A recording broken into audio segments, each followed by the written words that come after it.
Ustaz. Selamat datang ya Pak Ustaz. Ustaz, wajahnya belum kelihatan ini. Di masjid kayaknya ini lagi. Ambil itu buat yang buat apa? Tongsis. Oh enggak, di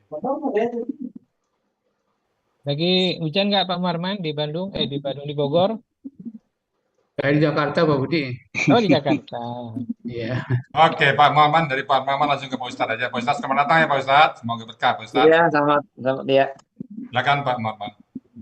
baik, baik Bu ya. Assalamualaikum warahmatullahi wabarakatuh. Waalaikumsalam warahmatullahi Waalaikumsalam wabarakatuh. warahmatullahi wabarakatuh. Alhamdulillah pada siang hari ini kita ingin memperdalam apa yang sudah kita terjemahkan eh, dan kita alhamdulillah Pak Ustadz Abu Bakar juga sudah hadir di tengah kita bersama.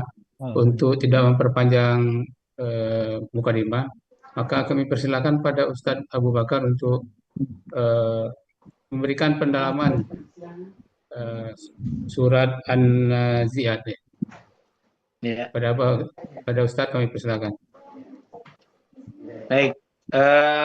Kita lanjut berarti ya. Kemarin kalau boleh diingatkan terakhir sampai ayat keberapa Bapak Ibu?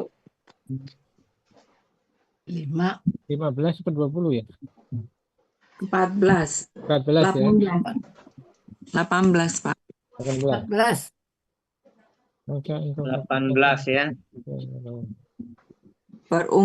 Pemaparan kesombongan ayat Ya. 15 sampai dengan 18. Yang hadir ke Baik. Fir'aun ini ya? Ya. Baik, baik. Kenapa Pak? Bismillahirrahmanirrahim. Assalamualaikum warahmatullahi wabarakatuh. Waalaikumsalam warahmatullahi wabarakatuh. Alhamdulillahirabbil alamin. Wassallallahu wasallama wa baraka wa an'ama ala Muhammadin wa ala alihi wa sahbihi wa sallama tasliman katsiran mazidan ila yaumiddin. Qala Allah Ta'ala fil Qur'anil Karim, ya ayyuhalladzina amanu ittaqullaha haqqa tuqatih wa la tamutunna illa wa antum muslimun. Amma ba'd. Bapak Ibu yang semoga dirahmati Allah Subhanahu wa taala. Alhamdulillah kembali Allah kumpulkan kita walaupun melalui media online Zoom, tetapi semoga tidak mengurangi pahala kita di sisi Allah Subhanahu wa taala sebagai pahala ditetapkannya dari pahala bermajelis ilmu, terutama pahala dari mentadaburi Al-Qur'an, berkumpul untuk mempelajari kandungan-kandungan yang ada dan bisa kita pelajari dari Al-Qur'anul Karim. Insya Allah Bapak Ibu sekalian, kita akan melanjutkan pembahasan surah An-Nazi'at, di mana kita terakhir membahas tentang apa pembahasan utama surah An-Nazi'at, yaitu peringatan terhadap huru-hara hari kiamat. Kemudian kita sudah masuk tema yang pertama, yaitu tema yang berkaitan dengan ayat ke-1 sampai 14. Ya, ayat ke-1 sampai 14, yaitu pemaparan sebagian dari peristiwa-peristiwa pada hari kiamat. Ya, di antaranya kita sudah sampaikan bagaimana Allah Subhanahu wa taala menjelaskan kepada kita kondisi orang yang dicabut nyawanya, kemudian malaikat Allah Subhanahu wa taala yang mengatur urusan dunia, kemudian ada tiupan sangkakala yang pertama untuk menghancurkan alam semesta, kemudian ada tiupan sangkakala yang kedua untuk kembali menjadikan manusia hidup dengan izin Allah, ya. Dan kondisi-kondisi manusia pada saat itu. Baik, kita masuk di tema yang kedua dari surah An-Nazi'at, yaitu pemaparan satu contoh kesombongan dan melampaui batas di hadapan kebenaran. Pemaparan sebuah contoh kesombongan dan melampaui batas di hadapan kebenaran. Nah, ini insya Allah Bapak Ibu sudah langsung terbayang siapa orangnya, ya. Insya Allah sudah langsung terbayang siapa contoh orang yang paling sombong dan bahkan melampaui batas ketika di hadapannya sebuah kebenaran yang nyata. Ya, maka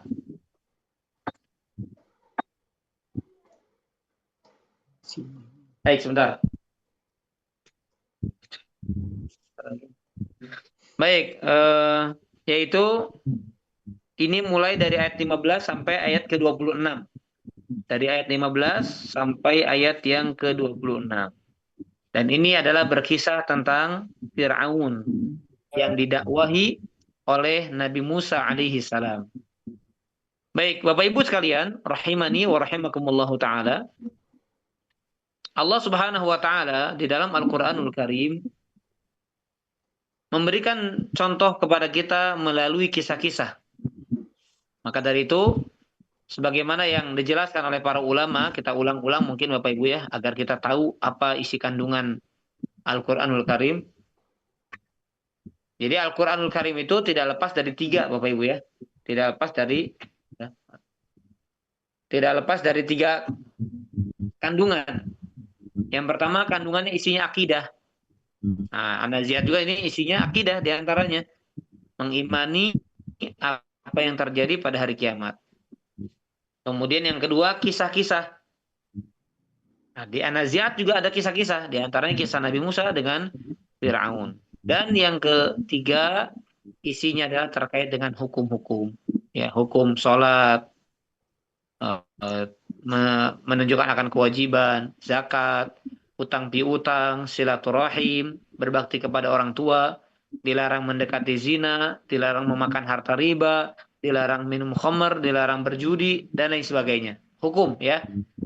Nah, kita bertepatan di surat An-Nazi'at ini bertemu dengan dua pembahasan. Pertama, pembahasan akidah, keyakinan seorang mukmin yang menjadi prinsip daripada ilmu agama. Yang kedua adalah terkait dengan kisah. Nah, kisah ini apa yang Allah maksudkan ketika Allah mengkisahkan beberapa kisah beberapa kisah dalam Al-Qur'anul Karim, maka tujuannya, maaf bukan niatan ya. Maka tujuan daripada kisah adalah apa? Fa'tabiru ya ulil absar. Ambillah pelajaran wahai orang-orang yang berakal. Maka dari sini kami mengajak diri pribadi dan para jamaah Bapak Ibu yang hadir di Zoom, mari kita ambil pelajaran dari kisah Nabi Musa alaihi salam dan musuh Allah Subhanahu wa taala itu Firaun. Baik Bapak Ibu, di ayat ke-15 di sini jelas Allah mengatakan hal ataka haditsu Musa, kata Allah. Ya, sudahkah sampai kepada Muhammad kisah Nabi Musa? Idnadahu bil wadil muqaddasi tuwa. Ketika Tuhan memanggil Nabi Musa di lembah suci yaitu lembah Tuwa. Ya, lembah Tuwa ini juga Allah firmankan di surah At-Tin, Wat-tini waz-zaitun wa turi sinin. Ya, Tur. Kemudian Allah Subhanahu wa taala memerintahkan kepada Nabi Musa untuk berangkat mendakwahi Firaun. Idhab ila fir'auna innahu tagha. Wahai Nabi Musa, pergilah kamu kepada Firaun, sesungguhnya innahu tagha. Sesungguhnya Firaun ini adalah manusia yang sudah melampaui batas. Nah, Bapak Ibu perhatikan baik-baik. Allah mensifati Firaun dengan manusia yang melampaui batas. Apa sebetulnya melampaui batas itu? Sebentar Bapak Ibu ya, agar tidak terganggu suaranya. Sebentar.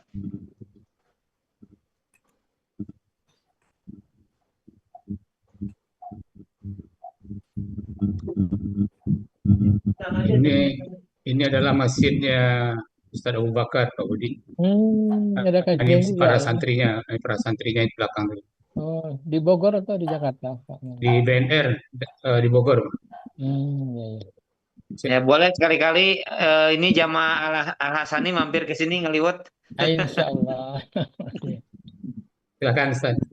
Baik, jadi Bapak Ibu sekalian, kalimat togo ini banyak Allah ungkapkan di dalam Al-Quran ya. Banyak sekali Allah ungkapkan di dalam Al-Quranul Karim yang menunjukkan manusia atau sebagai manusia terkadang kezaliman itu sampai melampaui batas. Jadi ada orang yang manusia itu tergolong kepada 3 golongan ya. Di dalam sebuah ayat Allah sebutkan bahwasanya manusia itu ada yang berbuat zalim kepada dirinya, kemudian ada yang pertengahan, jadi dia berdosa tapi juga ibadah, Kemudian ada yang sabiqun ala bil khairat. Ada orang yang bersegera, berlomba dan banyak amal solehnya. Artinya dia tetap punya dosa, cuma lebih dominan, kemudian lebih banyak, lebih sibuk dengan amal-amal ketaatan dibandingkan dosanya. Nah, kalau kita mungkin ya, kalau kita bicara ya naudzubillah kalau kita sampai melampaui batas, karena kita insya Allah masih ibadah, masih belajar, ya masih sholat dan lain sebagainya. Tapi kalau dibilang soleh juga kayaknya masih jauh ya, Bapak Ibu sekalian. Mungkin kita masih ada di pertengahan ini ya, dosanya masih banyak ya, walaupun kita masih mengerjakan segala bentuk aktivitas ketaatan. Nah, tetapi di sini Firaun Allah sifati langsung innahu tagha. Wahai Musa, Firaun ini melampaui batas. Ya sudah kelewat batas kezalimannya. Kenapa? Ya sampai Allah sebutkan kan di ayat yang ke-24-nya ya. Faqala ana rabbukumul a'la. Karena sampai-sampai Firaun ini bukan hanya menindas orang-orang, bukan hanya membunuh, berbuat zalim dan lain sebagainya. Bahkan dia sampai mengaku sebagai Tuhan yang paling tinggi. Gitu ya. Baik, kemudian Bapak Ibu sekalian rahimani wa rahimakumullahu taala, di dalam tema yang kedua ini, pemaparan satu contoh kesombongan dan melampaui batas di hadapan kebenaran, itu ayat 15 sampai 26. Lihat Bapak Ibu, di ayat lain, ya, di surat lain, Allah sebetulnya tegas mengatakan kepada Nabi Musa dan Nabi Harun. Karena Harun ini saudaranya Nabi Musa yang memang diperintahkan berdua ini dakwah kepada Firaun.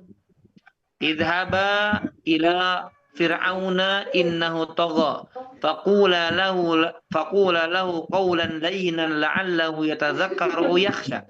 Bayangkan Bapak Ibu, Nabi Musa dan Nabi Fir'aun Allah perintahkan untuk berdakwah kepada Nabi Musa dan Nabi Harun Allah perintahkan berdakwah kepada Fir'aun, dan bahkan bentuk perintahnya berucaplah dengan ucapan yang lembut. Subhanallah. Berucaplah dengan ucapan yang lembut, padahal kepada Firaun. Ya, ini bisa kita ambil pelajaran di antara pelajaran berharganya. Lihat, kepada sekelas Firaun yang sudah sangat durhaka saja kita diperintahkan untuk berdakwah dengan lembut. Nah, makanya di sini pelajaran apa? Kita kepada anak-anak kita kepada pasangan kita. Emangnya ada pasangan yang lebih buruk daripada Firaun? Memangnya ada anak yang lebih buruk daripada Firaun? Memangnya ada teman kita, sahabat kita yang lebih parah kekufurannya sama seperti Firaun? Nggak ada. Dan maka kepada Firaun saja Allah perintahkan Nabi Musa dan Nabi Harun untuk berdakwah dengan cara yang lembut. Itu. Bahkan dilihat di ayat 19-nya. Wahdiyaka ila rabbika fatakhsha. Dan aku memberikan petunjuk kepadamu untuk kepada Allah, gitu ya. Fatakhsha, agar kamu merasa takut. Ya, tapi ya Allah takdirkan Nabi Musa alaihissalam tidak, dalam tanda kutip ya, tidak menjadikan terhantarakannya hidayah kepada Firaun. Ya, akhirnya sebagaimana kita ketahui bersama, Firaun akhirnya mati dalam keadaan kafir. Baik, Bapak Ibu sekalian, jadi pelajarannya apa dari tema yang kedua ini? Pelajarannya adalah setiap kali kita mendapati sebuah kebenaran dari siapapun wajib diterima. Sekalipun tidak masuk akal. Ya, sekalipun tidak masuk akal. Selama itu kebenaran, maka terima dari siapapun. Dan Bapak Ibu sekalian rahimani wa rahimakumullah, perlu kita ketahui bahwasanya mukmin sejati adalah orang yang senantiasa membenarkan apa yang Allah katakan dan Rasul katakan. Itu sebetulnya ujian keimanannya. Ustaz, tapi ini kayaknya kok kayak aneh. Enggak, kalau selama itu Quran, selama itu sunnah yang sahihah dengan pemahaman yang benar, wajib kita imani.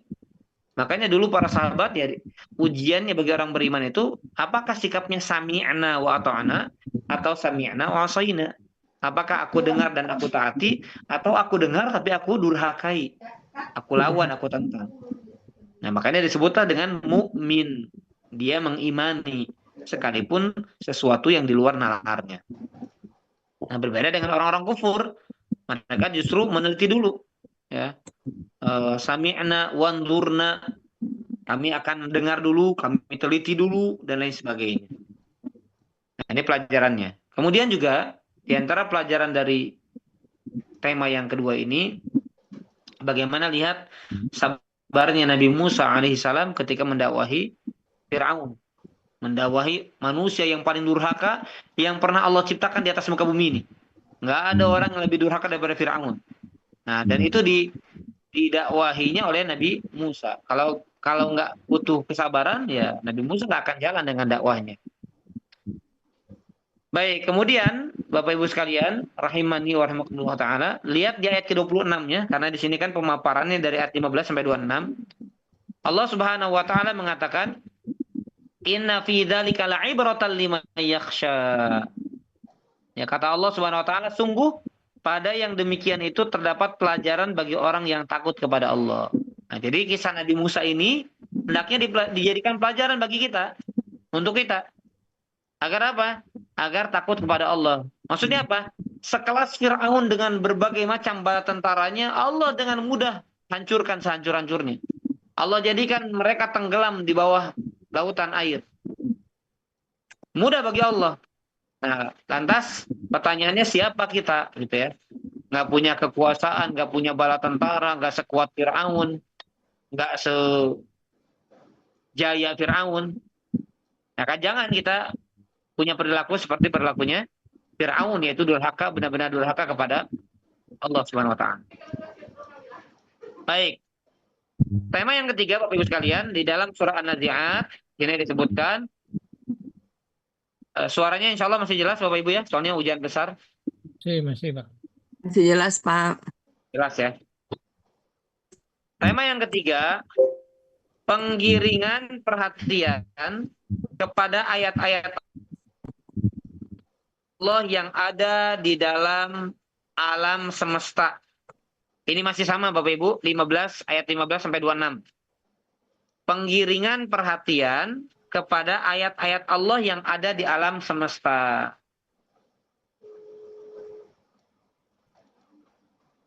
Maksudnya apa?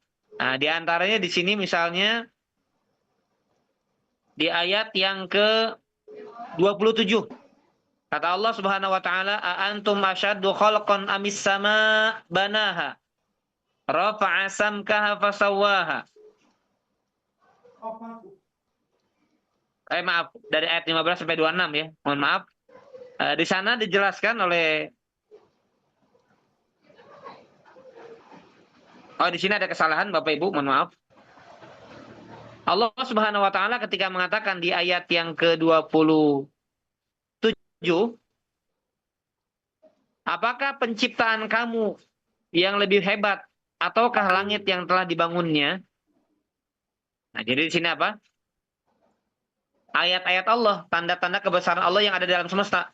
Itu diantaranya adalah Allah menciptakan langit. Gitu ya. Rafa'a samkaha fasawwaha. Di ayat 28-nya kata Allah, Dia telah meninggikan bangunannya lalu menyempurnakannya. Nah, artinya Bapak Ibu sekalian, semua makhluk Allah yang Allah ciptakan sebetulnya hakikatnya adalah tujuannya agar kita mengenal Allah. Baik, saya akan jelaskan sisi lain dulu Bapak Ibu. Jadi Bapak Ibu, kewajiban kita itu ada dua. Kewajiban kita dengan Allah itu ada dua. Yang pertama, beribadah kepada Allah. Dalilnya surat Ad-Dzariyat ayat 56. Wa ma khalaqtul jinna wal insa illa liya'budun. Tidaklah aku ciptakan jin dan manusia kecuali hanya untuk beribadah kepadaku. Ini ayat yang menunjukkan kewajiban kita beribadah kepada Allah Subhanahu wa taala. Kewajiban yang kedua yaitu surat At-Tolak ayat yang terakhir. Ayat yang terakhir. At-Tolak. Nah, ayat ini ada hubungan dengan apa yang sedang kita bahas. Yaitu apa? Allah Subhanahu wa taala menciptakan alam semesta ini, langit, bumi dan seluruhnya.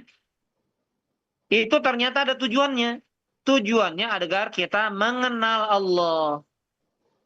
Jadi kalau tadi kan ayatnya surat Ad-Dzariyat 56 kan agar kita beribadah kepada Allah. Kalau sekarang ayatnya lebih khusus.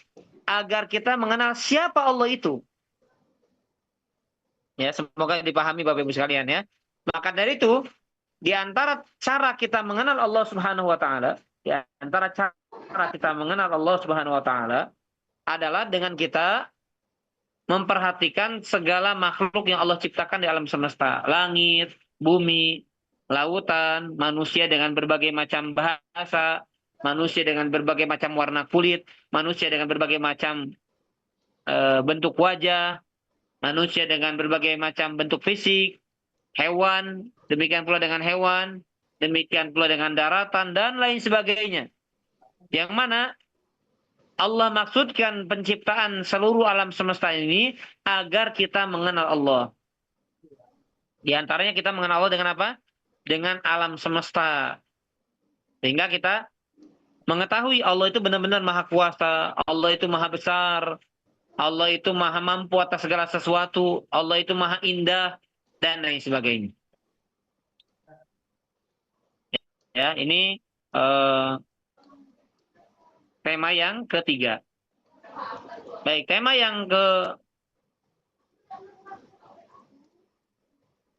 yang keempat, terpisahnya manusia di hari kiamat. Orang-orang yang beriman dan orang-orang yang mendustakan. Terpisah nanti. Itu dimulai dari ayat 27 sampai ayat yang ke-33. Nah, ini makanya tadi Bapak Ibu mohon ini ada kesalahan ya. Tadi tema yang ketiga itulah ayatnya ya. Maaf sekali lagi saya ralat. Tema yang ketiga agar kita memperhatikan ayat-ayat Allah dalam alam semesta itu ayatnya dari 27 sampai 33. Ya, Allah Tidak ada tampilnya. menciptakan bumi, Allah mengeluarkan rerumputan, ya. Kemudian Allah menciptakan gunung dan seterusnya. Dari ayat 15 sampai 26. Ustadz nggak ada tampil di layar ya ininya ya. Ada Ibu? Sudah belum? Belum. Masih ada nggak? Saya ulang lagi. Ada? Belum. Belum tampil.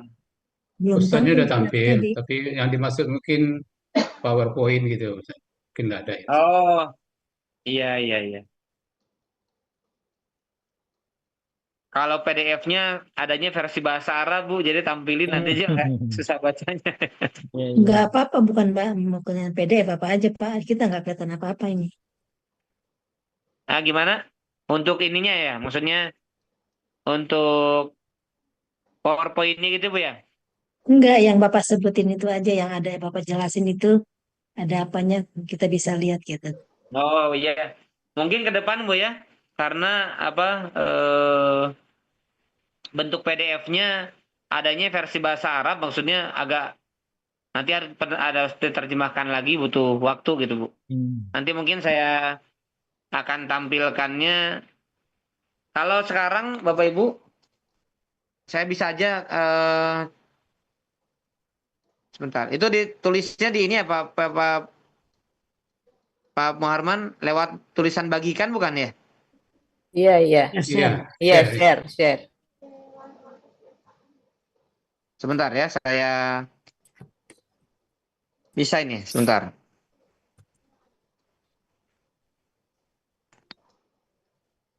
Baik. Bagikan. Nah, kelihatan nggak Bapak Ibu? Iya, Kelihatan ya? kelihatan. Kelihatan, Pak. Nah, lihat Bapak Ibu di situ ada kesalahan. Di poin nomor 3 ada tulisan penggiringan perhatian kepada ayat-ayat Allah yang ada di alam semesta. Itu ayatnya dari ayat 27 sampai 33. Oh. Nah, Bapak Ibu kalau bisa sambil dibuka Al-Qur'annya dengan terjemahannya, ayat 27 sampai 33 itu berkaitan dengan ciptaan-ciptaan Allah. Ya, yang menunjukkan akan kebesaran Allah, keagungan Allah. Artinya Allah menampakkan kuasanya melalui alam semesta yang kita saksikan Bapak Ibu. Jadi kita melihat langit berarti dengan luas dan besarnya ya gimana dengan Allah? Langit aja sebesar itu. Bagaimana dengan Allah? Gitu Bu ya. Nah, kemudian dengan kita melihat makhluk-makhluknya indah. Makhluknya saja kalau kita misalnya ke curug, ke tempat-tempat indah gitu Bu ya, yang sifatnya alami atau bahkan buatan, kita melihat indah. Maka kita mengenal Allah, apalagi Allah yang menciptakannya jauh lebih indah.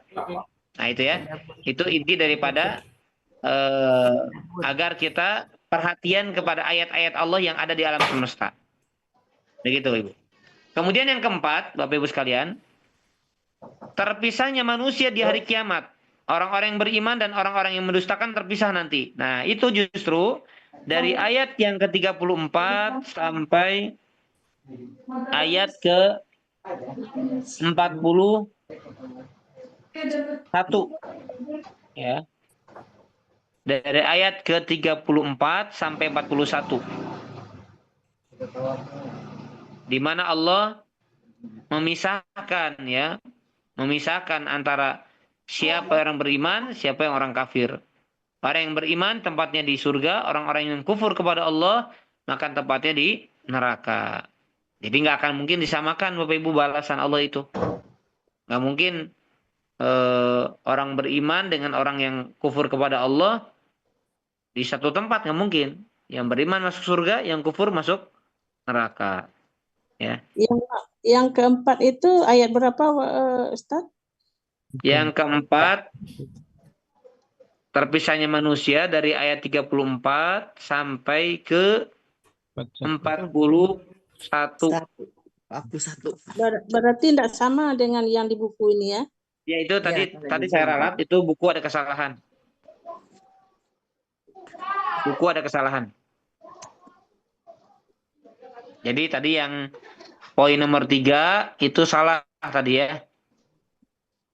Poin nomor 3 justru dari ayat 27 sampai 33. Poin nomor 4 dari ayat 34 sampai 41. Sudah jelas, Bu? Dah. Baik. Kita lanjutkan ya, terakhir yang poin ke-5. Maaf, saya jelaskan dulu Bapak Ibu. Saya jelaskan dulu poin yang keempat. Terpisahnya manusia di hari kiamat, yaitu orang-orang yang beriman dan orang-orang yang mendustakan. Lihat ayatnya Bapak Ibu. Di sini Allah jelaskan lebih tegasnya adalah di ayat 37 sampai 38 Bapak Ibu. Ayat 37 sampai 38, lihat hati-hati Bapak Ibu. Fa'amma ma taghaw wa atharul hayatad dunya fa innal jahima hiyal ma'wa. Adapun orang yang melampaui batas. Nah, lagi-lagi nih ya kalimatnya taghaw, melampaui batas. Wa atharul hayatad dunya. Dan dia lebih mengutamakan kehidupan dunia. Apa kata Allah? Fa innal jahima hiyal ma'wa. Maka neraka jahim yang menjadi tempat kembalinya. Nah, jadi Bapak Ibu, di antara sifat yang Allah cela di dalam ayat ini adalah ketika ada manusia menjadikan hidup dunianya menjadi tujuan. Bukan akhirat, tapi hidup dunia menjadi apa? Tujuan. Bahkan ketika ada sebuah syariat, maka dia lebih mementingkan kehidupan dunia dibandingkan syariat Allah. Makanya Allah lihat Bapak Ibu, itu di ayat ke-38-nya. Wa asarul hayatad dunya. Dia lebih mementingkan kehidupan dunia. Maka nanti di akhirat kembali ke mana?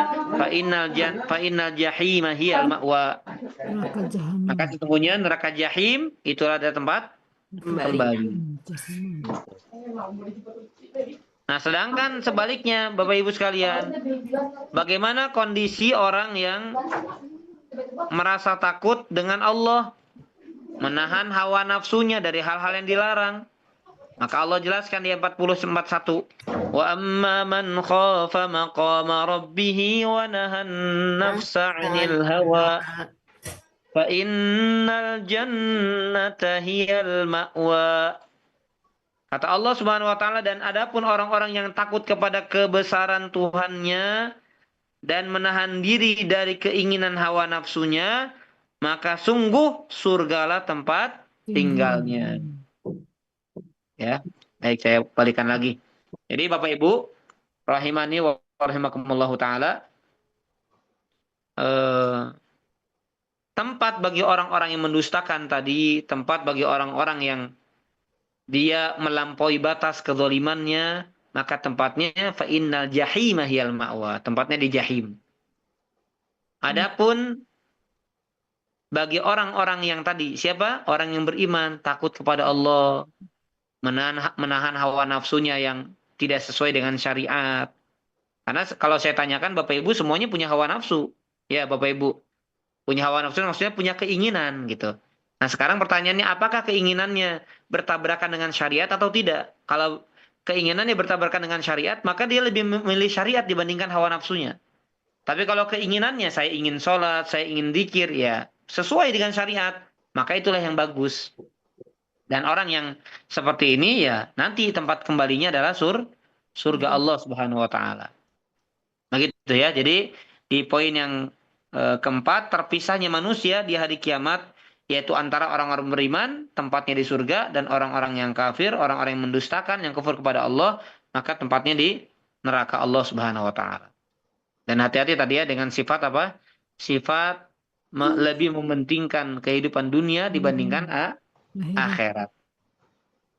Baik, yang terakhir saya tampilkan lagi terakhir satu kali lagi.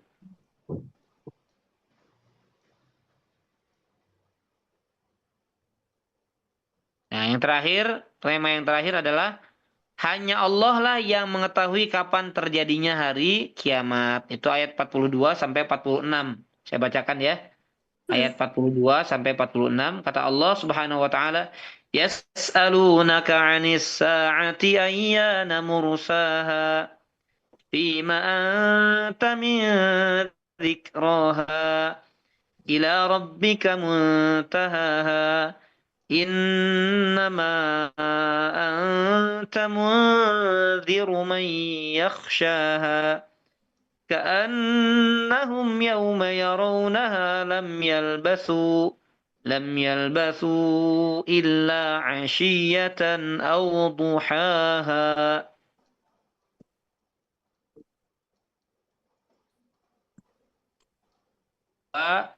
Sampai 46. Intinya di situ, Bapak Ibu sekalian, mereka bertanya kepada Muhammad tentang hari kiamat, kapan kejadiannya?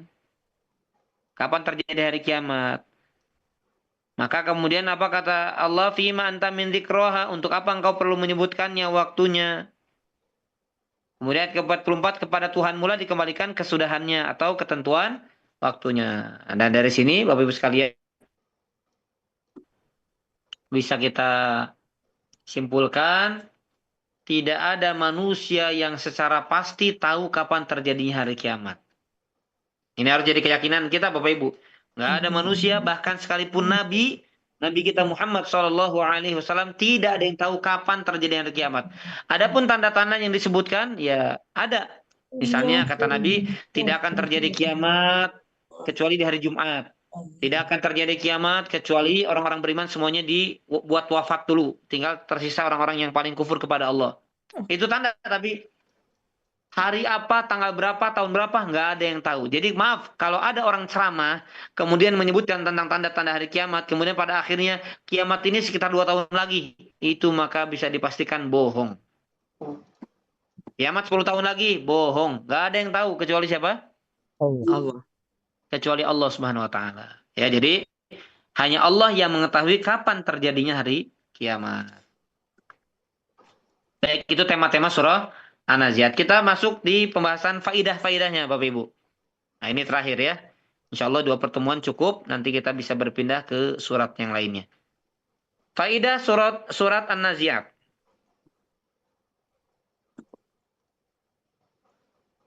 Yang pertama, Allah Subhanahu wa Ta'ala berfirman di dalam ayat yang ke-30-nya Bapak Ibu. Ayat ke-30 kata Allah, wal ardo ba'da dzalika dahaha. Artinya dan bumi sesudah itu dihamparkannya. Kata ahli tafsir menunjukkan bahwasanya penciptaan bumi itu setelah penciptaan langit. Jadi kalau ditanya mana yang lebih Allah dulu ciptakan, bumi atau langit, maka jawabannya justru mana Bapak Ibu? Langit dulu atau bumi dulu? Bumi dulu. Langit. Langit. Langit. Langit dulu, ya. Kalau berdasarkan ayat ini, ya saya tegaskan dulu Ibu-ibu ya. Kalau berdasarkan ayat ini, maka langit dulu yang Allah ciptakan barulah bumi. Nah, tetapi di ayat lain, Ibu-ibu, Bapak-Ibu sekalian, silakan ditulis surat Fussilat ayat ke-11. Surat Fussilat ayat yang ke-11. Allah berfirman, "Tsumma stawa ilas sama'i wa hiya dukhan." Kata Allah, kemudian dia yaitu Allah menuju langit dan langit itu masih merupakan asap. Nah, kata para ulama menunjukkan bahwasanya penciptaan langit sebelum penciptaan bumi. Jadi seolah-olah bertentangan Bapak Ibu. Di surat An-Nazi'at ayat 30 itu langit dulu. Tapi di surat Fussilat ayat ke-11 mengisyaratkan bahwasanya yang diciptakan adalah apa? Bumi dulu. Bumi dulu, barulah langit. Nah, maka perhatikan, jika kita melihat zahir atau yang lahiriah yang nampak dari kedua ayat, maka seakan-akan keduanya kontradiksi. Jadi yang benar mana nih? Kok kata Allah tadi katanya bumi dulu, sekarang langit dulu, atau sebaliknya langit dulu, atau kemudian bumi dulu. Maka menggabungkan dua ayat tersebut adalah sebagaimana yang dikatakan oleh Ibnu Abbas. Yaitu apa? Perhatikan Bapak Ibu. Sesungguhnya Allah pertama kali menciptakan bumi seperti bola. Jadi bola dulu. Bapak Ibu sekalian. Kemudian menciptakan langit secara sempurna. Kemudian dia menghamparkan bumi. Paham Bapak Ibu? Saya ulang sekali lagi begini Bu. Jadi kalau bicara langit dulu atau bumi dulu? Maka jawabannya bumi diciptakan oleh Allah di awal pertama kalinya adalah seperti bola. Tapi ketika Allah menciptakan langit langsung sempurna. Ya. Maka kemudian setelah Allah menciptakan langit secara sempurna, maka bumi Allah jadikan terhampar. Makanya ada perbedaan pendapat ya Bapak Ibu sekalian. Bumi itu bulat atau datar, itu terus bergulir perbedaan pendapat itu. Tapi di sini kami ingin tegaskan, kalau dikatakan bumi yang pertama kali diciptakan, tapi bahasanya adalah bumi masih dalam bentuk apa? Bola. Ya, sedangkan langit diciptakan sudah langsung sempurna. Baru setelah itu Allah Subhanahu wa taala jadikan bumi terhamparkan. Nah, itu faedah yang pertama. Faedah yang kedua. Saya ingin tanya dulu Bapak Ibu ya, biar coba fokus ke Bapak Ibu. Salah satu amalan yang membuat orang itu dijamin tempat kembalinya, tempat pulangnya surga. Disebutkan di sini. Saya tadi sudah kaji, tapi pengen tahu Bapak Ibu paham nggak?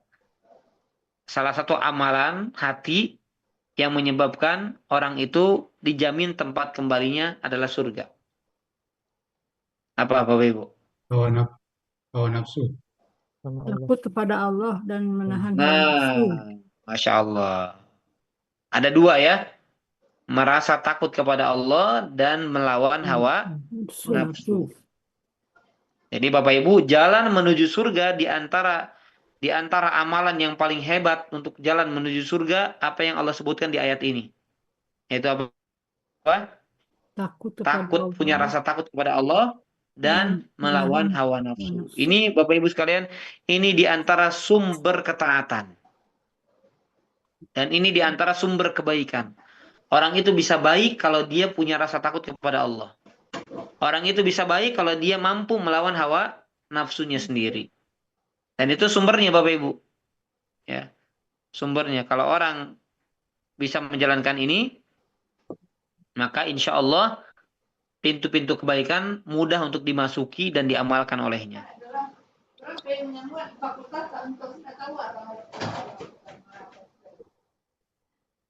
Baik.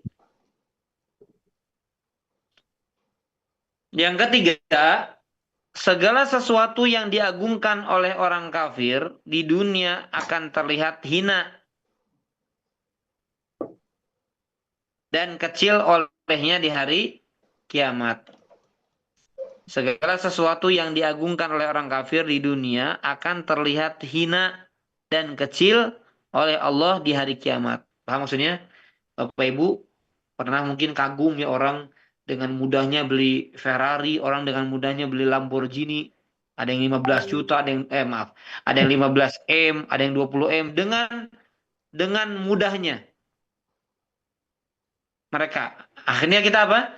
Kita terpesona. Tapi ingat Bapak Ibu, segala bentuk fasilitas kemewahan duniawi itu Bapak Ibu, yang dianggap istimewa oleh manusia, yang dianggap agung, yang dianggap mulia, yang dianggap keren sama manusia, nanti semuanya di hadapan Allah adalah sesuatu yang kerdil.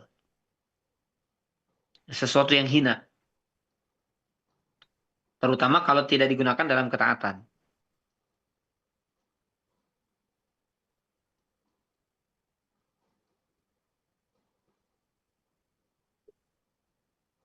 Baik Bapak Ibu sekalian, perhatikan di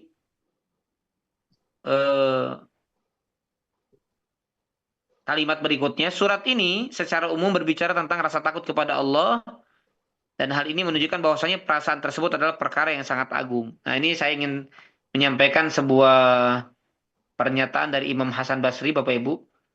Saya ingin tanya dulu sebelum saya sampaikan. Saya ingin tanya Bapak Ibu takut nggak sama Allah? Takut. Takut. Takut. Nah, Takut. benar Sangat takut takut. Bapak Ibu. Benar. Sangat Cinta, takut. cinta Kata sama dia- Allah. Takut karena maha melihat. Takut. Gimana tadi ada yang jawab gimana? Cinta Bapak Ibu? kepada Allah, tidak takut tapi cinta. Takut Cinta karena Allah itu kepada- maha Takut karena Allah mengetahui. memperlihatkan nerakanya, memperlihatkan Ya. Tapi saya ingin tanya dulu, surganya. benar nggak nih, Bapak Ibu benar nggak takut sama Allahnya, benar nggak gitu? Takut, Pak. Takut banget. belajar ngaji. Oke. Ada sebuah pernyataan ini dari imam besar Hasan Basri, imamnya dari kalangan tabi'in, Bapak Ibu. Imamnya dari kalangan tabi'in. Tabi'in itu berarti yang berjumpa dengan sahabat-sahabat Nabi, ya. Beliau mengatakan, jangan tersinggung Bapak Ibu yang sudah terlanjur bilang takut, jangan tersinggung ya. Saya nggak takut, saya cinta. Nggak takut nanti bahaya juga Bu. Oh, saya nggak takut sama Allah berarti nantang Bahaya sama juga. Maksudnya tidak takutnya bukan nantang, kagum, cinta, sayang, takutnya nggak untuk takut berbuat maksiat, bukan takut kepada Allahnya. Takut berbuat maksiatnya. Tapi di sini Ibu, biar paham dulu Bu ya. Tapi di sini kan tadi jelas kita bahas ayatnya ayat 40. Dan siapa orang yang takut kepada Allah, ya kan Iya, berarti harus, ya kan? ya. Maka dia tempat kembalinya adalah surga. Surga. Ya. Baik, tapi ini saya jelaskan dulu ya. Imam Hasan Basri pernah mengungkapkan sebuah ungkapan begini Bu. Idza qila laka hal takhsyallah, apabila dikatakan kepada kamu, apakah kamu takut kepada Allah? Kemudian kata Imam Hasan Basri, idza qulta na'am kadzabta. Kalau kamu menjawab iya takut sama Allah, kamu bohong, kamu dusta. Karena sering maksiat. Nah, itu jawabannya. Iya. Buktinya kita masih sering maksiat, berbuat dosa, lalai, dan lain sebagainya. Kalau takut kan harusnya nggak begitu. Ya, saya lanjutkan dulu Bu ya. Wa idza qila wa idza qulta la, tapi kalau kamu jawab tidak, kamu kafir. Ya misalnya kamu takut sama Allah? Enggak takut saya. Ya kayak Firaun kalau gitu kelakuannya, ya kan? Aduh, serba salah nih. Iya salah, jawab enggak juga salah. Maka jawaban yang tepat Bapak Ibu sekalian, jawaban yang tepat adalah, apalagi model-model orang-orang kayak kita ini, ya kita katakan, kamu takut nggak sama Allah? Saya berharap agar Allah memberikan rasa takut itu kepada saya. Nah, itu kalimatnya. Ya. Karena kalau saya berharap semoga Allah memberikan rasa takut itu kepada saya. Karena kalau kita ngaku takut, Bu, kayaknya kita sering bohong. Betul nggak, Bu? Bapak Ibu? Ya, kadang sholat nggak khusyuk, katanya takut sama Allah. Bukan kadang, bahkan sering. Zikir lupa, ngaji cuma sedikit, cinta dunianya masih dominan, ya kan? Kalau kita bilang takut ya harusnya kayak Nabi gitu. Tahajudnya berjam-jam sampai bengkak, ya kan? Berjuang untuk Islamnya. Itu Nabi benar orang yang takut. Dan Nabi sendiri beliau yang mengatakan kalau Nabi kita bisa pastikan beliau orang yang paling takut sama Allah. Cuma kalau kita memastikan diri kayaknya seringnya bohong gitu Bu. Bapak Ibu. Betul nggak Bapak Ibu? Betul. Di sini sebetulnya nggak bisa saya katakan sepakat atau enggak, karena mau nggak mau sepakat ini semuanya. Ya nggak mau. Sepakat, karena Nabi sendiri pernah mengatakan begini, Nabi SAW, beliau mengatakan, Ana atqakum billah wa ana akhsyakum lahu. Aku adalah manusia yang paling bertakwa kepada Allah, dan akulah manusia yang paling takut kepada Allah. Jadi begitu, dan realitanya jelas. Ibadahnya, rasa takut kepada Allah, nggak berbuat maksiat, ya. Bahkan dalam riwayat disebutkan, bahkan tidurnya aja ingat sama Allah kalau Rasul itu. Ini khusus. Kalau kita kan tidur udah langsung ngorok, Bu, ya, lupa kita sama dunia. Betul. Gitu. Tapi kalau Nabi, di sebuah hadis disebutkan, tanamu ainahu wa la yanamu qalbuh. Kalau Nabi itu, para Nabi itu apa? Kedua matanya tidur, tapi hatinya nggak pernah tidur dari mengingat Allah. Itu pengkhususan bagi para Nabi. Kalau kita tidur lep sudah, Pak, tadi dengar nggak? Oh, ya nggak tidur, ya nggak kedengeran orang tidur. Orang ngantuk aja kita suka lupa dengan apa yang terdengar di sekitar kita. Ya, jadi jawabannya, apakah kamu takut kepada Allah? Maka jawabannya, kami berharap Semoga agar Allah berikan Allah rasa takut. mengaruniakan rasa Rasa takut. takut. Karena memang di antara inti amalan yang kita bisa amalkan dalam surat An-Nazi'at adalah terus kita berusaha menumbuhkan rasa takut kita kepada Allah, dan terus kita berusaha menjadi manusia yang berusaha berperang melawan hawa nafsu kita sendiri. Ya, makanya pernah suatu ketika, Bapak Ibu sekalian, ini kisah juga sebagai tambahan ya, karena kalau kisah itu kan mau anak kecil mau orang tua senang ya kalau cerita itu ya. Jadi ada kisah, Bapak Ibu, saya lupa namanya, tapi ini hadisnya sahih. Ya, ada di kisah para sahabat. Ada satu ketika, Bapak Ibu, kalau sekarang kan musim tinju, musim Beyond, musim baku hantam, musim UFC, musim One Pride, ya, semua nama-nama nama-nama bela diri ya, dan ajang kompetisi untuk berantem ya. Nah, ini satu ketika, Bapak Ibu, ada seorang yang orang yang belum beriman kepada Nabi, belum Islam. Ya, kita tahu kalau dari kalangan para sahabat kan yang kuat seperti siapa? Ada yang tahu? Umar bin Khattab, ya, kuat orangnya. Nah, orang ini belum masuk Islam, Bapak Ibu. Akhirnya Nabi tanya, kenapa kamu sampai hari ini belum juga beriman? Nabi tanya baik-baik, kenapa sampai hari ini kamu belum juga beriman? Itu sahabat-sahabat kamu ini sudah mulai beriman nih. Umar, Bilal bin Rabah dari awal-awal, Utsman, Ali, ya, Hamzah, kemudian Tolha, banyak kan, Abdurrahman bin Auf. Kenapa kamu sampai hari ini belum beriman? Maka dia mengatakan, belum ada sesuatu yang membuatku tertarik untuk beriman kepadamu, wahai Muhammad. Tapi ada satu hal, kata dia, yang barangkali dengan ini saya akan yakin dengan engkau, akan percaya engkau ini seorang utusan Allah. Tahu nggak Bapak Ibu apa itu tantangannya? Kata dia, kalau engkau berani bergelut denganku dan mengalahkanku, maka aku akan beriman kepadamu. Ini asli, hadisnya sahih ini. Kalau engkau yang Muhammad bergulat denganku dan engkau bisa mengalahkanku, aku akan beriman kepadamu. Nah, yang nantang ini, Bapak Ibu sekalian, adalah orang yang nggak pernah kalah dalam pergulatan, semekah. Kalau zaman sekarang siapa Bapak Ibu yang sedang terkenal? Hah? Habib. Islam Makacep ya, Islam Makacep, Habib itu ya yang lagi terkenal ya. Nah, nggak tahu saya Bapak Ibu tahu nggak? Saya nggak tahu ya Bapak Ibu nonton atau, tapi kan sekilas mungkin dengar beritanya ya. Nah, akhirnya Bapak Ibu, orang ini menantang, kalau engkau bisa mengalahkanku gulat, maka aku akan beriman kepadamu, aku yakin kau seorang utusan Allah. Maka apakah Nabi takut nggak? Katanya, baik kalau begitu, kita bergulat. Ingat Bapak Ibu, ini orang bukan orang sembarangan, nggak pernah kalah dalam dunia pergulatan semekah, terutama semekah ya. Maka dari itu kemudian akhirnya apa yang terjadi Bapak Ibu sekalian? Akhirnya Nabi SAW bergulat dengan orang tersebut. Dan sampai 2 kali dihempaskan jatuh ke tanah sebanyak 2 kali. Langsung dia geleng-geleng Bapak Ibu. Subhanallah, benar-benar kuat Nabi itu. Cuma gini Bapak Ibu, kita kalau melihat sosok Nabi kan lembut, jadi disangkanya lemah gitu. Padahal kuat orangnya. Gitu ya. Tapi karena lembut, bijak, jadi orang nantang, padahal kuat. Maka orang ini mengatakan, saya tidak pernah sekalipun dikalahkan kecuali oleh engkau. Mulai hari ini aku beriman. Apa kata Nabi? Nah, muncullah hadis ini, Bu. Bapak Ibu pernah dengar nggak? Jangan Yang, karena yang pernah dengar nggak hadisnya, Bu? Yang menang bukanlah yang menang dalam pergulatan, tetapi yang menang adalah orang yang bisa mengalahkan hawa dirinya sendiri. nafsu. Hawa nafsunya. Pernah dengar Bapak Ibu ya? Nah, Nah, itu hadis itu bertepatan dengan kisah tadi Bapak Ibu.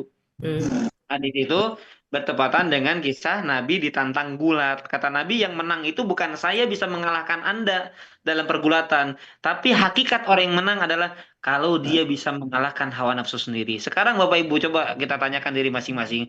Bisa jadi kalau kita berantem dengan orang, bisa jadi kita menang. Tapi pertanyaannya, sering nggak kita kalah sama hawa nafsu kita sendiri? Sering banget ya Bu ya.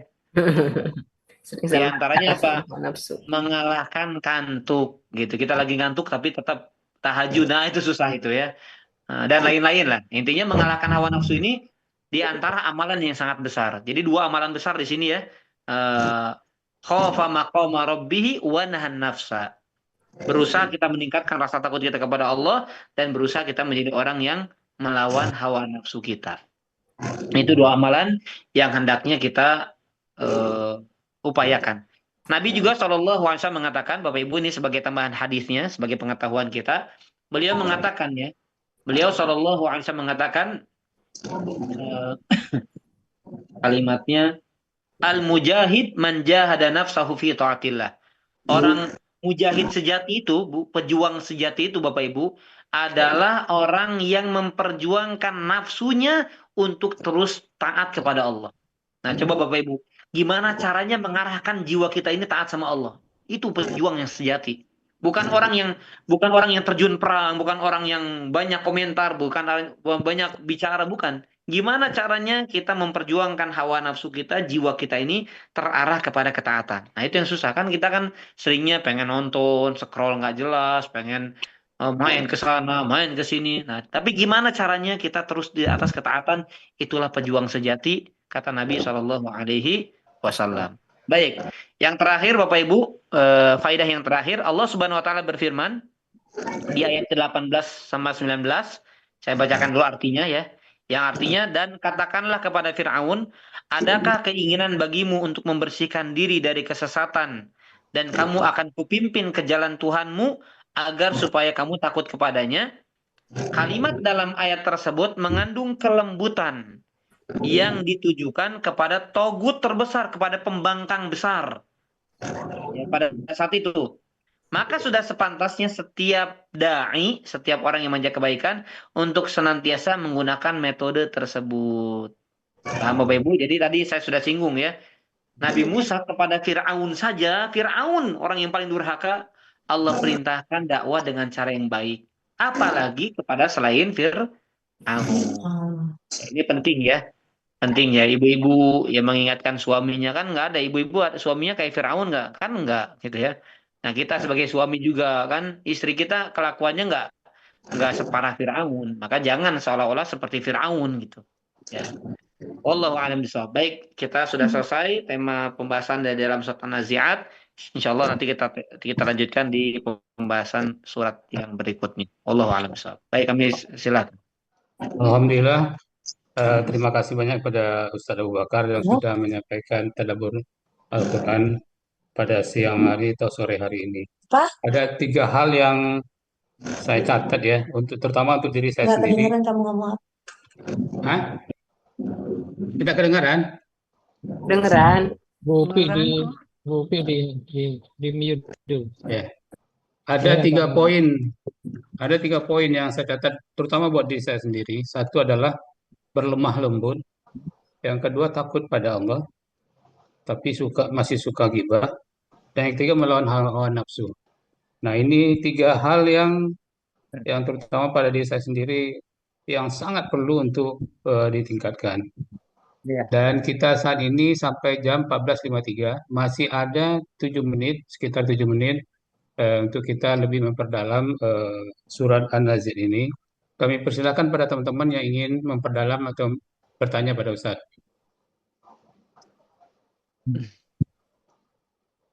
Boleh Pak Muarman. Silakan Pak Budi. Ya, jadi pertama kita ucapkan terima kasih kepada Pak Ustadz yang bisa memberikan tadaburnya ya terkait dengan ayat yang kita pelajari.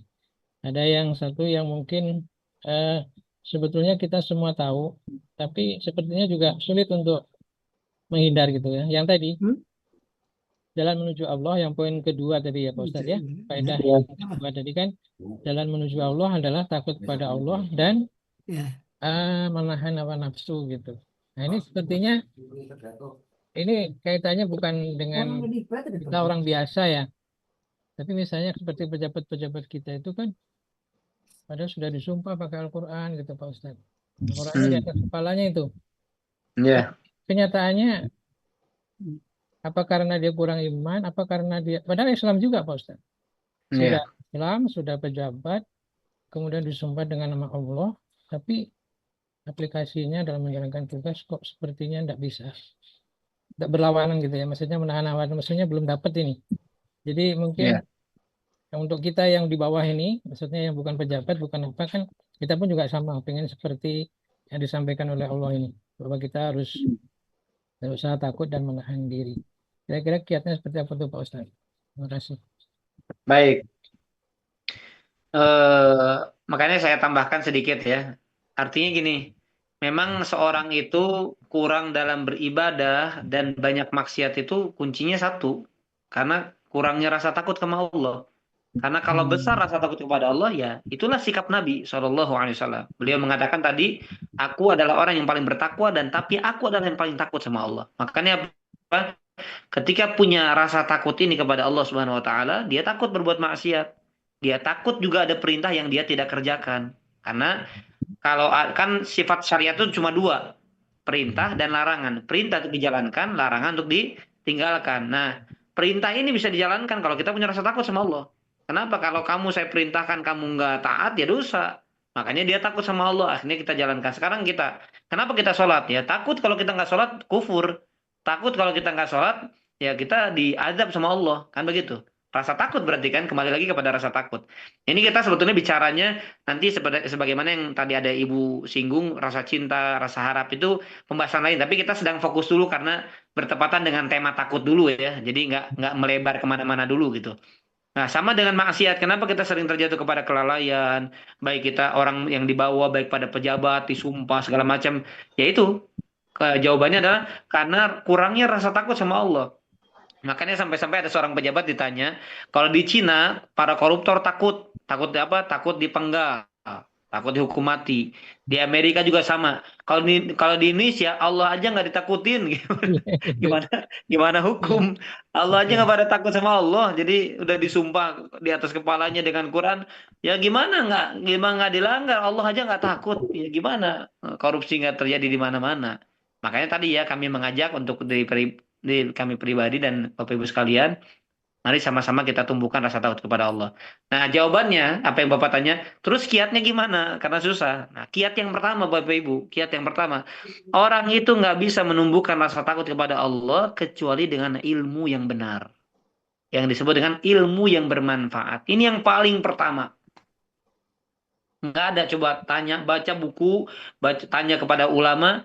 Karena apa? Sumber kebaikan itu ilmu yang bermanfaat. Itulah kenapa Nabi perintahkan kita, contohkan kepada kita, anjurkan kepada kita, setiap pagi kita berdoa kepada Allah, Allahumma inni as'aluka ilman nafi'an wa rizqan thayyiban wa amalan mutaqabbalan. Coba Bapak Ibu, kalau kita lebih tadaburi, ini saya senang juga dengan tadabur doa gitu ya, bukan tadabur Quran saja. Lihat Bapak Ibu, renungkan doa ini. Rasul memulai minta sebelum rizki dan amal itu dengan apa? Ilmu dulu. Karena ilmu yang bermanfaat ini orang jadi takut dapat rizki haram atau halal. Ya nggak? Bapak Ibu sekarang koruptor. Kenapa dia nggak takut? Karena dia nggak punya ilmu yang bermanfaat. Kalaupun punya ilmu tahu ini haram, tapi ilmunya nggak bermanfaat. Kenapa? Karena nggak mencegah dia untuk perbuatan korupnya. Gitu. Makanya kita minta sama Allah, ya Allah jadikan ilmu saya ini ilmu yang bermanfaat. Apa ilmu bermanfaat? Ilmu yang menumbuhkan rasa takut kepada Allah. Ilmu yang menjadikan kita tercegah dari yang mungkar. ilmu yang mendorong kita untuk melakukan ketaatan-ketaatan. Itu ilmu yang bermanfaat. Atau secara ringkasnya, ilmu yang menghantarkan kepada amal. Itu ilmu bermanfaat. Nah, sehingga dengan ilmu yang bermanfaat ini, kita akan tahu rizqon thayyiban, mana rezeki baik, mana rezeki yang tidak baik. Dengan ilmu yang bermanfaat ini juga kita akan tahu wa amalan mutaqabbalan, mana amal yang diterima atau mana amal yang tertolak. Karena amal juga bukan sekedar amal. Amal ini diterima nggak sama Allah? Ikhlas nggak? Sesuai contoh Rasulullah? Tidak begitu. Jadi Rasul meminta pertama kali dari 3 permintaan, minta ilmu yang bermanfaat. Makanya Imam Ahmad bin Hambal sampai-sampai mengatakan al-ilmu al-khosyah. Ilmu itu sejatinya adalah rasa takut. Nah itu Pak. Jadi sebetulnya kita sudah bisa jelas ya dari Ustaz, kiatnya gimana punya rasa takut? Ilmu gitu. Karena ilmu sejatinya adalah yang menumbuhkan rasa takut. Nah, makanya dalam perkataan ulama lain, al-ilmu laisa ma hufidh. Ilmu itu bukan apa yang dicatat, dihafalkan, bukan, tapi ilmu itu yang menghantarkan kepada amal. Itu ilmu. Jadi kalau kita tahu bisa ngomong, ya maaf saya gitu ya, bisa ngomong, ini belum ilmu ini baru teori. Tapi kalau ketika kita praktekkan dalam wujud, merealisasikan dalam kehidupan, bentuk ibadah, ketaatan, perintah yang dijalankan, larang yang ditinggalkan, itulah ilmu yang bermanfaat. Nah, kalau ilmunya dilanggar, berarti saat itu kita makanya kata Allah, wali satit taubatu lilladzina ya'maluna su'a bijahalatin. Taubat itu nggak berlaku bagi orang yang melakukan keburukan dengan kebodohan. Kata para ulama, kenapa orang bermaksiat dikatakan bodoh? Karena saat itu ilmunya lagi dilupakan sama dia, gitu. Nah, walaupun dia alim, kalau sedang maksiat bodoh saat itu. Kenapa? Karena ilmunya nggak diamalkan. Berarti saat itu bukan alim, bodoh gitu. Nah, sama seperti kita punya teorinya, kita tahu. Tapi ketika melanggar apa yang kita ketahui, saat itu dia jahil. Nah, tadi misalnya Bapak Ustadz kan dia tahu, dia muslim, dia tahu korupsi haram. Ya dia tahu, tapi ilmunya nggak bermanfaat. Karena nggak mencegah dia dari perbuatan yang mungkar. Gitu ya. Itu menumbuhkan rasa takut yang pertama dengan ilmu. Yang kedua, minta sama Allah dengan doa. Kenapa dengan doa? Karena Rasul sendiri mengajarkan sebuah doa kepada kita. Kayaknya pernah kita singgung ya pada pertemuan sebelumnya. Allahumma inni as'aluka khasyataka fil ghaibi wasyahadah. Saya ulang ya. Nanti bisa dilihat rekamannya kalau memang ada rekamannya. Allahumma inni as'aluka khasyataka fil ghaibi wasyahadah. Yang artinya, ya Allah, aku memohon rasa takut kepadamu dalam keadaan ramai dan kesendirian. Saya ingin tanya Bapak Ibu, biasanya kita takut sama Allah kalau lagi rame atau lagi sendiri? Rame. Lagi rame. Kalau lagi rame kan disaksikan orang, malu kita. Tapi ketika sendiri, nah justru ujian rasa takut itu ketika sendiri. Nah, tapi minta sama Allah, lagi rame kita takut sama Allah, lagi menyendiri pun kita takut kepada Allah. Jadi dua hal ini penting. Pertama, kita modal ilmu yang menghantarkan kita kepada rasa takut. Yang kedua adalah modal kita doa kepada Allah Subhanahu wa taala. Itu mungkin 2 kiat yang penting kita perhatikan. Ya. Allahu a'lam bishawab.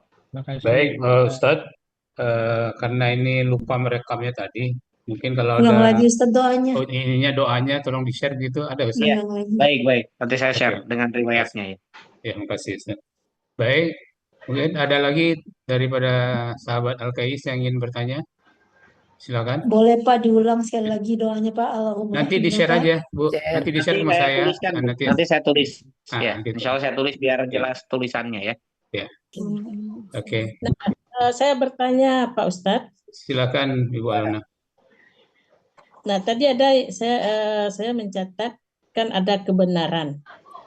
Ada disebutkan tadi kebenaran yang tidak masuk akal juga bisa kita terima.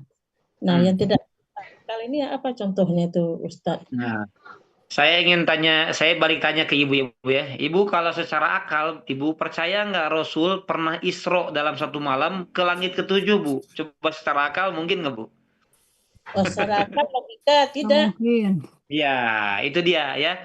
Jadi makanya kenapa orang itu dikatakan beriman. Justru iman itu perkara-perkara gaib yang nggak masuk akal, tapi terjadi, ada gitu. Ya, contohnya Isra Mi'raj yang belum lama ya, di bulan-bulan ini ya. Walaupun tanggalnya bukan sebuah tanggal yang pas, Isra Mi'raj itu di antara bentuk ujian kepada orang-orang beriman. Dulu orang beriman semakin beriman seperti Abu Bakar Siddiq. Pokoknya kata Nabi ya saya percaya. Walaupun nggak masuk akal, gimana naik apa? Naik buruk, buruk tuh apa sih gitu kan? Nah, maka nggak masuk akal. Tapi karena Nabi yang menyampaikan, apa yang kita katakan? Sami'na wa ata'na. Kami dengar, kami imani gitu. Sami'na wa amanna. Nah itu diantaranya. Sesuatu yang nggak masuk akal. Kemudian contoh keseharian saja Bu. Maaf ya, ini contohnya maaf, mohon maaf. Kita buang angin. Kalau buang angin kan nggak cebok Bu ya. Kalau buang air kecil, buang air besar kan nggak cebok ya. Kita bersihkan. Kita buang angin. Berarti kan wudhu kita batal Bu. Nah maka ketika wudhu, maaf yang dibasuh, maaf dubur kita atau tangan kita. Kan tangan kita Bu. Padahal yang keluar angin dubur kita. Itu sebenarnya nggak masuk akal. Tapi karena perintah Allahnya begitu ya sudah sami'na wa ata'na. Nggak boleh pakai logika. Ini nggak masuk logika. Nggak. Nah, seperti itu. Jadi ada syariat-syariat yang secara akal kita masuk, ada yang memang sudah imani saja sudah. Nggak usah pakai akal lagi di sana. Bukan nggak masuk akal, tapi akal kita yang harus tunduk kepada syariat gitu. Ya, semoga jelas ya Ibu ya. Allahu a'lam bishawab. Ya, berarti jawabannya keimanan, sami'na ata'na wa ata'na Ya. itu. Betul, betul. Ya, terima kasih Ustadz, semakin jelas Ustadz. Iya, makasih sama-sama. Jaleh Jong Pangkai ya Bu. Baik, kalau masih ada satu pertanyaan lagi, silakan. Ibu Yuliani, Belum ada. belum ada ya. Saya Pak Morman. Silakan Pak Master. Ya, ini Pak Ustadz, pada saat ini kan kalau dakwah-dakwah itu terutama kan sekarang udah lewat ini ya Pak Ustadz ya, lewat media sosial itu para Ustadz itu kadang-kadang itu memberikan penjelasan itu dengan memberikan apa itu yang keras itu Pak Ustadz, seperti cacian-cacian kepada kelompok-kelompok lain itu Pak Ustadz. Nah itu Pak Ustadz ininya. Baik. Baik, ya kita tetap ya kita nggak boleh kita tidak boleh benarkan ya, kita tidak boleh benarkan walaupun itu muncul dari ustadz wajah. Makanya saya ada tuh kalau Bapak Ibu ikuti Instagram saya gitu ya, ada saya tegur di sana teman-teman kalau kita beda paham dengan orang lain jangan wajah dicoreng, wajah diedit-edit, dihinakan, direndahkan karena tetap bagaimanapun penghinaan nggak boleh gitu. Nah kalau mau kita tetap kita ingkari kayak saya baru buat video tentang mengingatkan para komika, para pelawak untuk tidak menjadikan agama sebagai bahan candaan. Nah, saya tampilkan wajahnya gitu ya, seperti maaf Mas Panji kemarin, terus ada komika namanya Muslim, tapi sering agama itu dijatuhkan, dihinakan, direndahkan. Nah, kita tegas dalam masa ini ada namanya tegas bukan keras ya. Kalau tegas itu bukan keras beda. Tapi kalau sampai menghina gitu ya, wah ini mukanya begini, ini nggak benar. Nah itu memang tidak dibenarkan dalam Islam. Itu karena tadi ya Firaun, sekelas Firaun saja Allah perintahkan untuk berlemah lembut berdakwah kepada mereka. Gitu Pak. Jadi ya tidak dibenarkan hal seperti itu.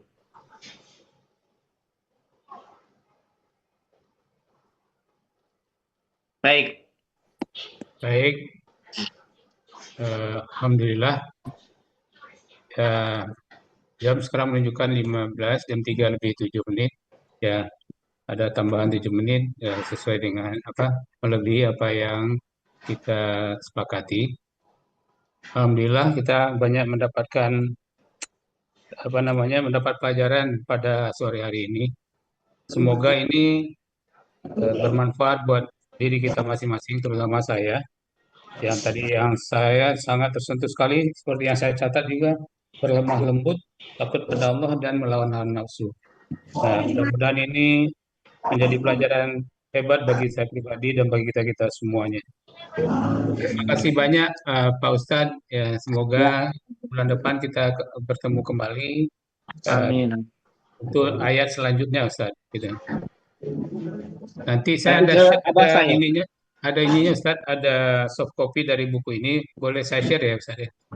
Iya boleh. Nah, Boleh. dan saya mungkin mengingatkan juga, saya mau beli bukunya tapi belum ada gitu Ustadz. Oh iya, belum ada lagi nih dari sananya. Iya, baik. Baik. Terima kasih Pak Budi. Mungkin ada ini Pak Budi? Ada Ya, kata yang mau disampaikan? ya kita mewakili kelas ini Pak Ustadz. Terima kasih atas kehadiran Pak Ustadz dan juga penjelasan lebih lanjut dengan banyak sekali uraian dari Pak Ustadz. Mudah-mudahan kita semuanya menambah iman ya. Bapak Ibu sekalian, kita tambah iman, tambah cinta sama Al-Quran, dan tambah puasa, sehingga kita sangat berhati-hati dalam kehidupan kita. Semakin berhati-hati Pak Ustadz ya. Saya kira itu saja. Sekali lagi terima kasih Pak Ustadz. Sama-sama Pak. Jazakallah khair. Semuanya Pak Ustadz, kita tutup pengajian dengan Ustadz Abu Bakar dengan doa kafaratul majelis. Subhanakallahumma wa bihamdika asyhadu an la ilaha illa anta saya serahkan kembali ke Pak Budi. Ya, baik. Sekali lagi kita ucapkan terima kasih kepada Pak Ustadz dan kita doakan mudah-mudahan Pak Ustadz sehat selalu. Dan insya Allah nanti kita bisa ketemu lagi di bulan depan mungkin dengan surat yang berbeda, tetapi secara umum surat An-Najat sudah disampaikan dengan luar biasa oleh Pak Ustadz kita bisa mengambil pelajaran dan insya Allah kita bisa semakin berhati-hati dalam kehidupan, menjalani kehidupan ini.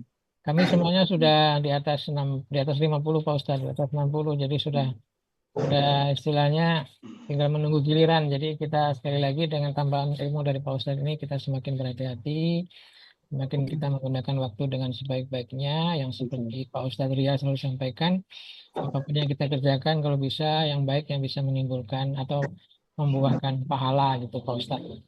Jadi itu yang kita inginkan, termasuk kita mentadaburi, kemudian mempelajari ayat Al-Quran ini. Demikian, sekali lagi terima kasih Pak Ustadz. Mudah-mudahan kita ketemu lagi dalam keadaan sehat walafiat.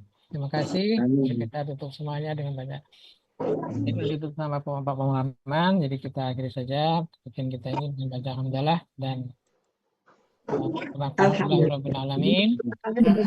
Assalamualaikum warahmatullahi wabarakatuh. Waalaikumsalam warahmatullahi wabarakatuh. Bapak Ibu ya. Barakallahu fikum. Assalamualaikum. Terima kasih Ustaz. Waalaikumsalam warahmatullahi wabarakatuh.